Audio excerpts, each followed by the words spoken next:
There was a time when he didn't know who he was, when he looked in the mirror and saw a version of himself shaped by what others thought, what others needed, what others demanded. He became who they wanted him to be, quiet when they needed silence, strong when they needed support, forgiving when they didn't deserve it, loyal even when his soul was bleeding. He gave without limits because he thought that's what love looked like. He broke himself to build others because he thought that's what strength meant. But in the process, he forgot something. He forgot that he was a man too. He forgot that his heart mattered too. He forgot that worth isn't measured by how much pain you can carry for others. It's measured by how much truth you're willing to carry for yourself. They thought they could break him. And for a while, they did. They bent his spirit with manipulation, with silence, with distance. They took his loyalty and weaponized it. They took his kindness and called it weakness. They left him when he needed them the most, and watched without flinching as he tried to hold himself together with shaking hands. They thought he wouldn't survive without them. They thought he'd crawl back, apologize for hurting when he was the one who was wounded. They thought he'd keep shrinking himself just to fit their comfort. And for a while, he did. Because when a man hasn't realized his worth, he'll bleed himself dry just to keep people who'd never do the same. He stayed longer than he should have, in places that drained him, in relationships that only took, in environments that silenced him, because he thought maybe if he'd just tried a little harder, loved a little louder, gave a little more, then maybe they'd see his heart. Maybe they'd finally choose him. But they never did. And that's what broke him. Not the loneliness, not the betrayal, not even the loss. What broke him was the realization that the people he would have died for wouldn't even fight for him, that his presence was only valued when it was useful, that his silence was taken as weakness, and his love was seen as convenience. But what they didn't know, what even he didn't know yet, was that brokenness has a strange way of waking a man up. Because once he hit the bottom, once the tears ran dry, and the silence got too loud, he started hearing something else. Not their voices, not their opinions, not their absence. He heard his own voice, whispering from deep inside, whispering, "You were never meant to beg for love. You were never meant to shrink for approval. You were never meant to hurt in silence just to keep the peace." And for the first time in years, he listened. It didn't happen all at once.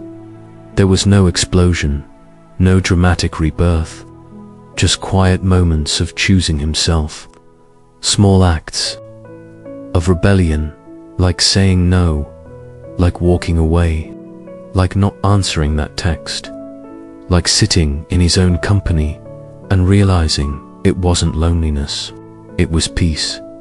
He stopped chasing those who let him go.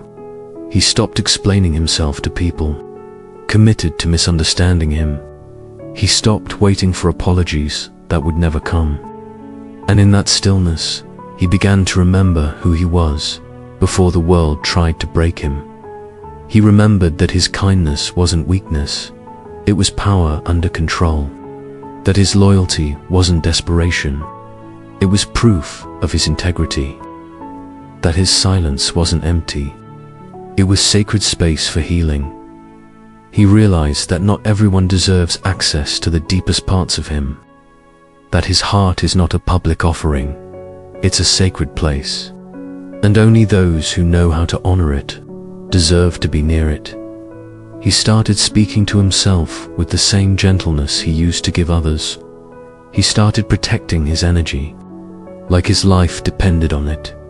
Because in many ways, it did, and the world noticed. Not immediately, but eventually they noticed. They noticed that he walked differently, that he no longer carried the weight of their expectations on his back, that his eyes no longer searched for approval, but looked straight through their masks and into their intentions. They noticed that he wasn't available like he used to be, not because he didn't care, but because he finally cared enough about himself to stop overextending. For those who wouldn't even stretch for him, they noticed that the man who once gave without asking now had boundaries carved in steel, and suddenly they didn't know how to reach him anymore.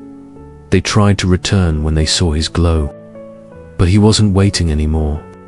He had outgrown the version of himself that needed their validation. He didn't need revenge. He didn't need to prove them wrong. He just needed to prove himself right, and he did by healing, by growing, by becoming the man they never expected him to become. They thought they broke him, but they only cracked the shell that was hiding his truth. They thought they left him in darkness, but they actually gave him a reason to search for his own light. And when he found it, nothing and no one could dim it again. He now wakes up with purpose, not to chase people, but to build himself. He walks alone sometimes, but never feels lonely, because his peace has become louder than his need to be understood. He no longer fears being misunderstood, because he understands himself, and that's enough. He no longer fears walking away, because he knows the power of protecting his space. He no longer fears silence, because he knows that's where his strength lives. And he no longer fears love, because he's learnt to give it to himself first. This is what happens when a man realizes his worth. He no longer entertains people who try to confuse him. He no longer invests in one-sided relationships. He no longer performs to be accepted, because he knows that his existence is not a performance. It's a truth, and it doesn't need permission to be seen. He becomes dangerous in the best way, not because he seeks to harm, but because he can no longer be manipulated. Not because he's loud, but because his silence no longer hides fear, it hides power. And to the ones who tried to break him, to the ones who mistook his patience for passivity, to the ones who thought they could control him through guilt, silence, or absence, he has only one thing to say: thank you. Because without you, he would have never been pushed this far into himself. He would have never gone this deep into his pain and found his purpose beneath it. He would have never realized that everything he was looking for was always within him, waiting for the moment he stopped looking outside. Now he walks with a calm fire, a quiet confidence, not born of ego, but of resurrection. He's been through the storm, and now he carries it in his chest, not as a burden, but as proof that he survived. He no longer asks for a seat at anyone's table, because he's building his own, and only inviting those who can sit. Without trying to shrink him, he's no longer afraid of being alone, because he knows now solitude is not emptiness. It's preparation, it's clarity, it's where warriors are built. And if you're listening, if you're feeling what he once felt, if you're giving too much to those who give too little, if you're shrinking yourself for people who don't see your value, if you're tired of proving your worth, then maybe it's time you realize something too. Maybe it's time you stop waiting to be chosen and start choosing yourself. Maybe it's time you stop breaking for people who won't even bend.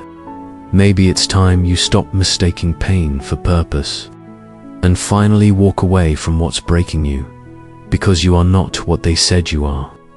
You are not the version of yourself that you became to survive. You are the fire that still burns beneath the ashes. And when you realize that, when you truly remember who you are, no one can break you again. Not because life won't try, but because you'll never forget your worth again.